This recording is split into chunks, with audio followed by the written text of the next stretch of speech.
En la cruz de Cristo está mi gloria. Sobre los siglos se levanta. Gracias a Dios porque el cristiano puede entonar palabras como estas en un mundo como este. Intentemos descubrir ahora algunas razones adicionales por las que podemos hacerlo y el motivo de que sea posible que todos lo hagamos si tan solo creemos en el Evangelio de nuestro Señor y Salvador Jesucristo. Volvamos pues a Gálatas 6:14. Pero lejos esté de mí gloriarme, sino en la cruz de nuestro Señor Jesucristo, por quien el mundo me es crucificado a mí y yo al mundo. Este mundo carece de esperanza alguna sin el Evangelio.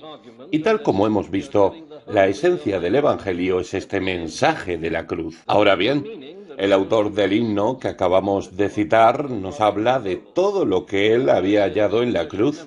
Independientemente de su estado de ánimo o de su situación, la cruz lo santificaba todo, el placer y el dolor, todo lo que sucediera. La cruz habla siempre.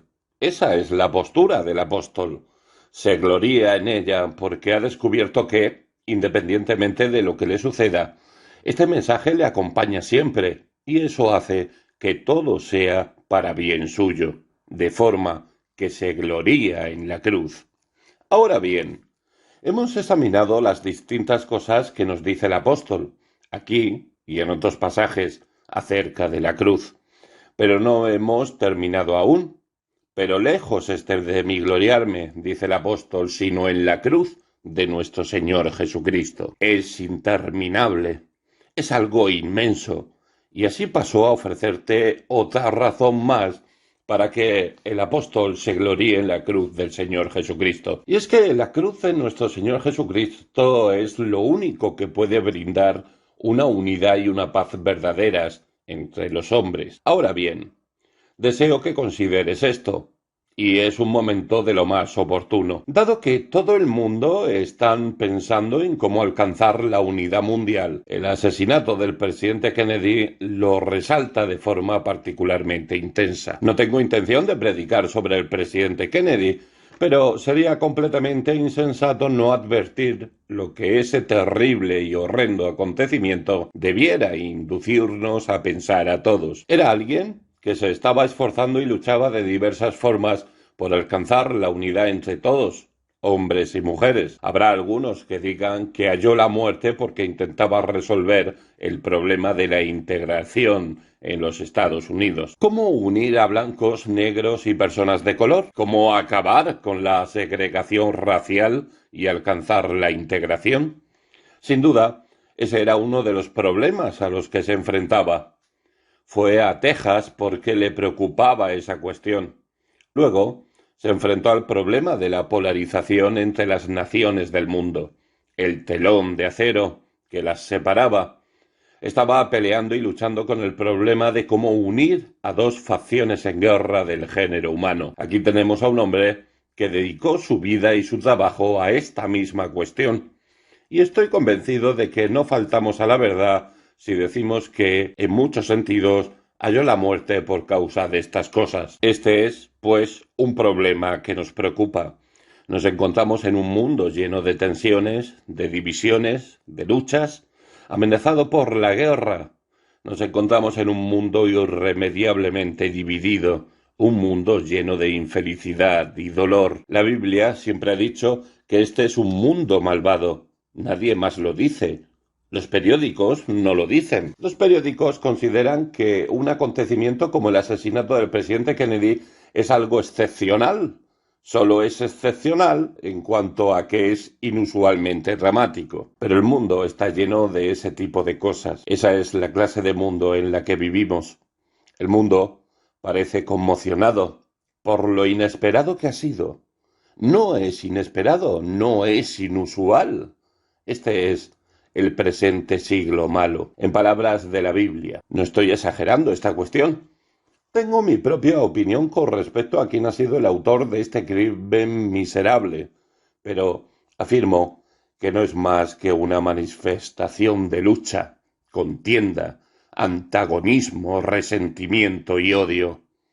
Solo se trata de una manifestación especialmente repugnante, pero esto pertenece a una categoría mucho más amplia que, por desgracia, es la causa de los mayores problemas que sufre este mundo hoy en día.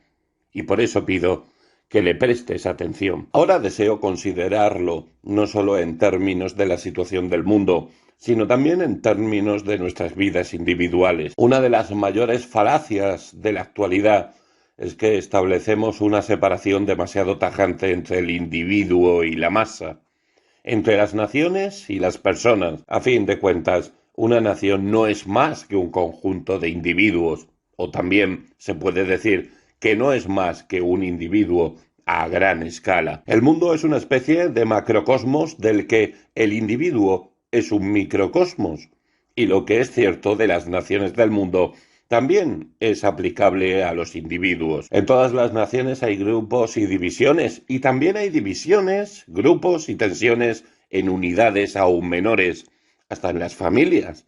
Divisiones, luchas, desacuerdos, incomprensión, pero podemos ir aún más lejos. ¿Cuántos de nosotros experimentamos el descanso perfecto? ¿Cuántos experimentamos la verdadera paz y tranquilidad? ¿Acaso no se está librando una batalla en ti? ¿No hay una lucha, una tensión, un conflicto? Debemos admitir que sí, todos nacemos de esa forma. Somos criaturas que nacen en conflicto interior y exterior en todas las esferas y los aspectos de la vida. Y lo que intento demostrar es que ahora mismo solo hay una cosa en todo el mundo capaz de resolver esta guerra, esta tensión y esta lucha: la cruz de nuestro Señor y Salvador Jesucristo. Si lees el capítulo 2 de la epístola de Pablo a los Efesios, advertirás cuál era el discurso del apóstol. No sorprende que se gloriara en la cruz, porque la cruz del Señor Jesucristo había hecho lo que él consideraba lo más maravilloso y asombroso que jamás había conocido. Había creado la Iglesia cristiana. ¿Por qué es tan maravilloso? Lo es, porque en la Iglesia cristiana había tanto judíos como gentiles, unos junto a otros. Ahora bien, eso es lo que siempre asombró al apóstol. Recordarás que el mundo antiguo estaba dividido entre los judíos y el resto, los gentiles. Los judíos despreciaban a los gentiles y hasta los llamaban perros. Asimismo, los gentiles también tenían su propia opinión acerca de los judíos, y parecía absolutamente imposible que algún día llegaran a unirse. Tal como dice el apóstol en todos los capítulos, había una pared intermedia de separación entre ellos. Como ves, el muro de Berlín no fue el primero que fue construido en el mundo para separar a las personas. El mundo siempre ha tenido sus telones de acero. Cambiamos los nombres, pero la realidad siempre ha estado ahí: el muro de separación.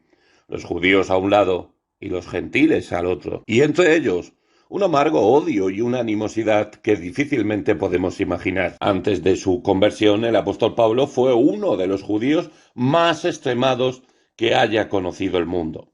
Era un judío que se deleitaba en ello y se jactaba de serlo, que despreciaba a los gentiles, pero su extraordinario descubrimiento es que en la Iglesia cristiana los judíos y los gentiles están unidos, y la pared intermedia de separación entre ellos, tal como él dice, ha sido derribada. Lo repite una y otra vez en la epístola a los Efesios.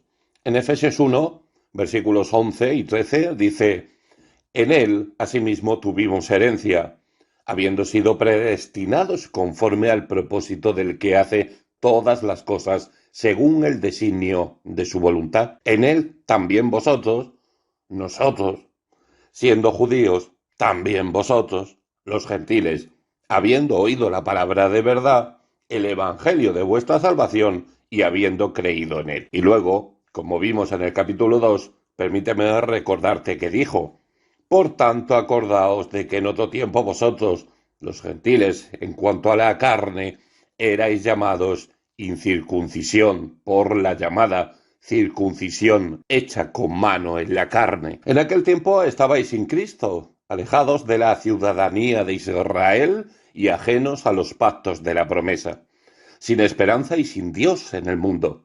Pero ahora, en Cristo Jesús, Vosotros que en otro tiempo estabais lejos, habéis sido hechos cercanos por la sangre de Cristo, porque Él es nuestra paz, que de ambos pueblos hizo uno, derribando la pared intermedia de separación, aboliendo en su carne las enemistades, la ley de los mandamientos expresados en ordenanzas, para crear en sí mismo, de los dos, un solo y nuevo hombre, haciendo la paz. Efesios 2, 11 y 15. Ahora bien, para el apóstol esto era lo más asombroso que cabía concebir. Había sucedido lo imposible. Los judíos y los gentiles se habían unido y ahora, en la iglesia cristiana, había un solo pueblo que adoraba al mismo Dios y se gloriaba en el mismo Salvador.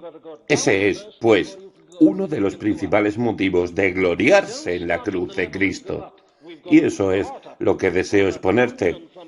Permítaseme hacerlo de la siguiente forma. ¿Qué ocasiona las divisiones y enemistades que caracterizan la vida de este mundo? ¿No es esa la gran pregunta que surge hoy día? No voy a hablar de política, ni siquiera voy a homenajear a Kennedy. No es ese mi llamamiento. Hay otros que hacen ese tipo de cosas. El predicador cristiano debe ocuparse de las causas y gracias de Dios. La Biblia nos permite hacerlo de una forma en que un estadista es incapaz. ¿Por qué? Y lo digo para gloria de Dios. Aquí es donde tenemos la única explicación. ¿Qué ocasiona la división? ¿Qué ocasiona la infelicidad que presenciamos en el mundo hoy día? ¿Por qué se encuentra el mundo en semejante estado? ¿Por qué hemos sufrido estas guerras? ¿Por qué se están preparando las naciones para otra guerra más? ¿A qué se deben las tragedias, los problemas y la discordia? Y solo hay una respuesta para todas esas preguntas. Es el orgullo del corazón humano natural y sin regenerar. El orgullo no es más que eso. Permítaseme mostrar cómo funciona. La Biblia lo enseña en todas partes. Allá, en el mismísimo comienzo, nos relata la historia de cómo un hermano asesinó al otro. Caín asesinó a Abel. ¿Por qué lo hizo? Por envidia. Y la envidia es hija del orgullo. Ahí lo tenemos, en el mismísimo principio, y se ha perpetuado desde aquel entonces. Este antiguo libro está lleno de historias de este tipo de cosas. Hoy día hay algunos insensatos que dicen que no se debe permitir a un niño que lea el Antiguo Testamento debido a las terribles cosas que allí encontramos, como los pecados de David y otras historias semejantes. Precisamente de eso se trata. La Biblia es un libro honrado, un libro realista, que te dice la verdad, muestra la naturaleza humana tal y como es, sin esconder nada. El orgullo se manifiesta de muchas formas distintas. Considera al profeta Jeremías. Hace una gran exposición de todo esto. Dios le dio una percepción muy clara para que pudiera ver la causa del problema y lo expresa de la siguiente forma. Así dijo Jehová, no se alabe el sabio en su sabiduría, ni en su valentía se alabe el valiente, ni el rico se alabe en su riqueza. Alabarse significa jactarse, no lo olvidemos. Mas, alábese en esto el que se hubiere de alabar, en entenderme y conocerme, que yo soy Jehová, que hago misericordia, juicio y justicia en la tierra. Porque estas cosas quiero, dice Jehová. Jeremías capítulo 9, versículos 23 y 24. Luego pasamos al Nuevo Testamento y encontramos exactamente lo mismo. El apóstol Pablo, al escribir a los Corintios, muestra cómo en aquel tiempo el mundo no solo estaba dividido entre judíos y gentiles, sino que también estaba dividido entre griegos y no griegos, entre sabios y no sabios. El mundo siempre ha sido así. Lo veremos nuevamente en Efesios 2, y luego tenemos esa extraordinaria declaración de lo mismo que hace el apóstol en Filipenses capítulo 3. Leamos esta pequeña autobiografía que nos presenta. Dice, aunque yo tengo también de qué confiar en la carne. Si alguno piensa que tiene de qué confiar en la carne, yo más, circuncidado al 8º día, del linaje de Israel, de la tribu de Benjamín, hebreo de hebreos, en cuanto a la ley, fariseo, en cuanto a celo, perseguidor de la Iglesia en cuanto a la justicia que es en la ley, irreprensible. Ahí estaba, orgulloso de todo ello. Ahora bien, estos no son más que algunos de los textos que hallamos en las Escrituras, y hay muchos más que nos muestran que la causa esencial de toda la lucha, la infelicidad y la tensión en el mundo, y en última instancia, toda la tragedia tanto de los individuos y la vida de las naciones, como de los grupos dentro de las naciones, son resultado del orgullo. ¿Cómo funciona? Bien, permíteme guiarte a través del penoso elenco y si no aprovechamos un momento como este para hacerlo, mi opinión es que habremos fracasado y fracasado por completo. ¿De qué se enorgullecen los hombres y las mujeres? ¿Y qué es lo que lleva a su orgullo a ocasionar divisiones? Bueno, tal como se nos dice, se enorgullecen de su origen y de su raza. Recordemos lo que decía Kipling acerca de las especies inferiores sin ley. El orgullo por el origen, el orgullo por la raza, el orgullo por la nacionalidad, el orgullo por el color, ya sea blanco o negro. Este es el motivo de tensión que hay en el mundo hoy en día y uno de los elementos del problema. Quizá no sea el único motivo de la tragedia que se ha producido, pero los hombres están divididos por causa de estas cosas.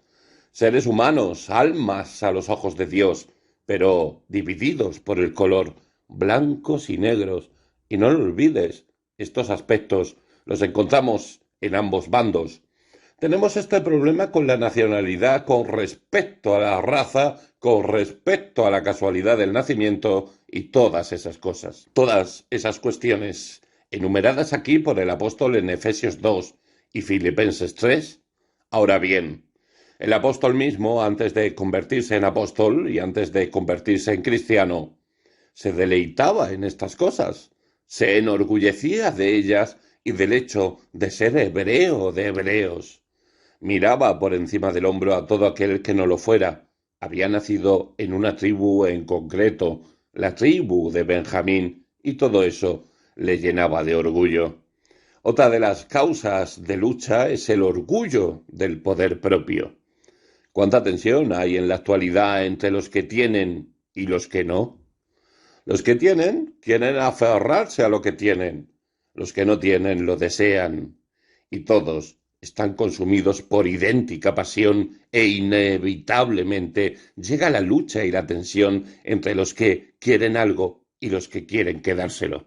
Ahora bien, esto se puede decir de las naciones.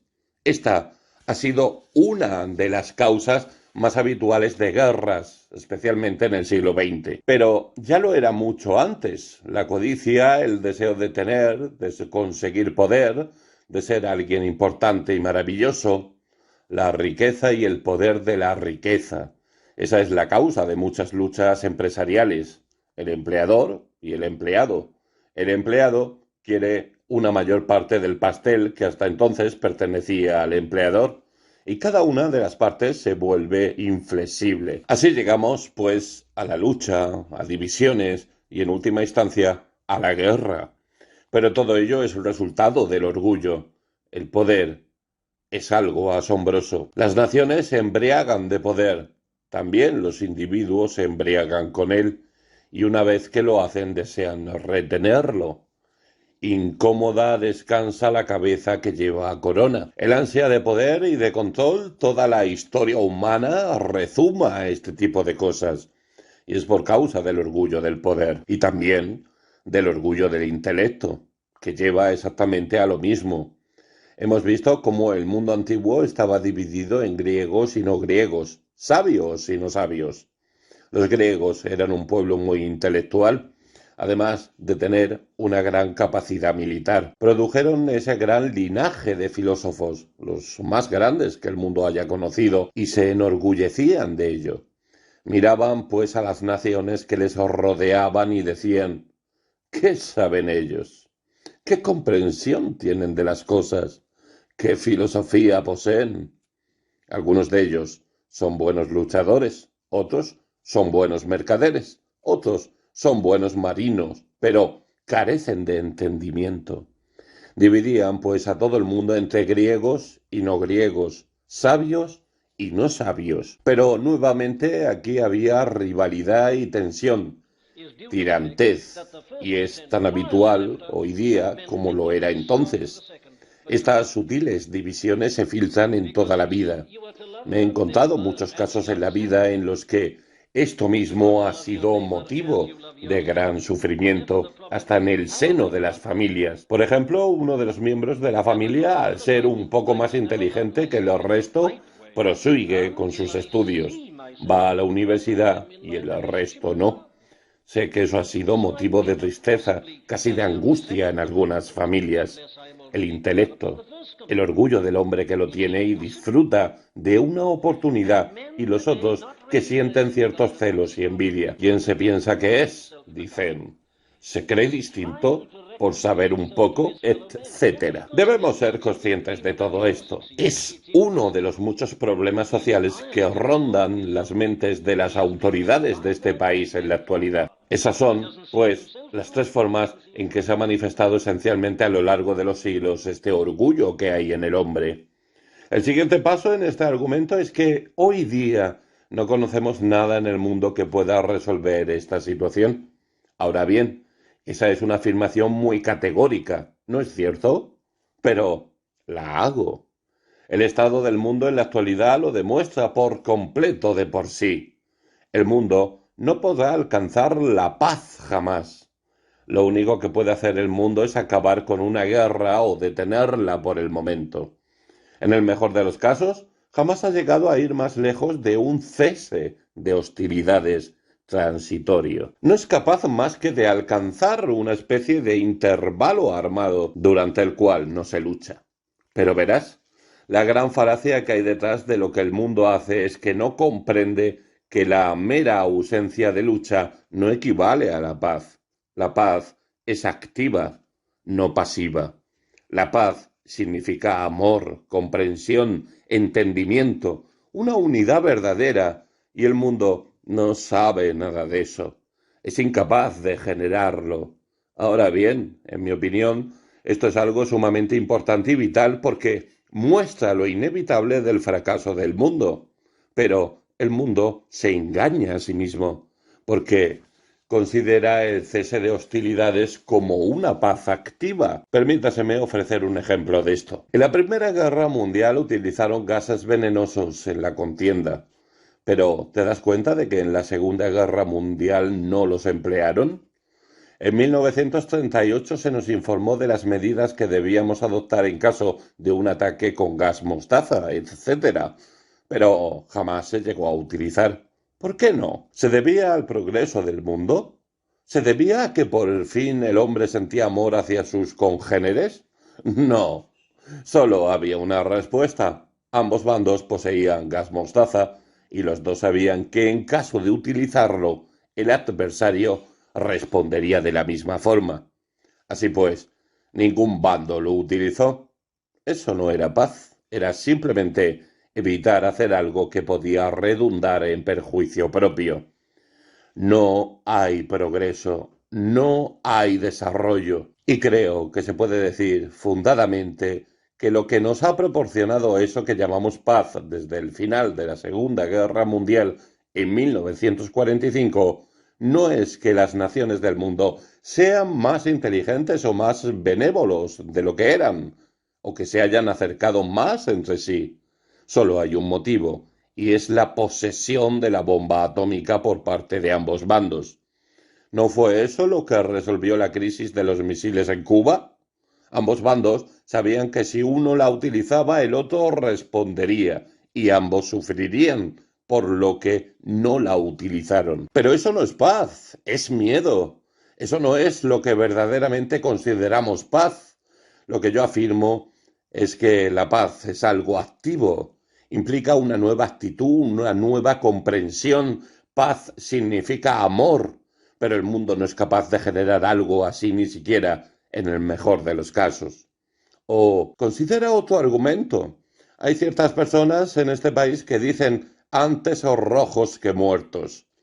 Es preferible que este país opte por el desarme unilateral Cualquier cosa antes que la guerra, dicen, y están dispuestos a ello, pero nuevamente eso no es una solución, porque en caso de hacerlo, una parte del mundo estaría dominada por la otra. Eso no es paz. Cuando las balas mantienen a todo el mundo sometido, no hay lucha, pero eso no es paz. Simplemente los matones dominan a los débiles, y ese es el resultado inevitable si se opta por el desarme unilateral. Nos gobernarán los rojos o si los rojos claudican, serán gobernados por el resto. Eso no es paz, es dominación. Eso es la paz que nace de la muerte de lo más glorioso de la naturaleza humana.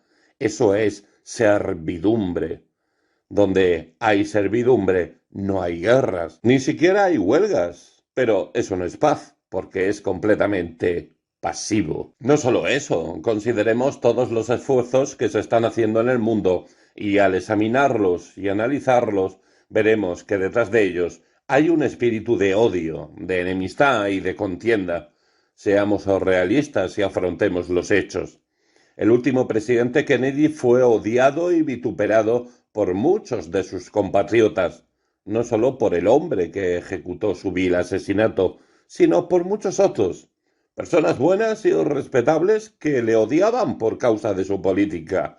Y hay odio y animosidad en ambas partes.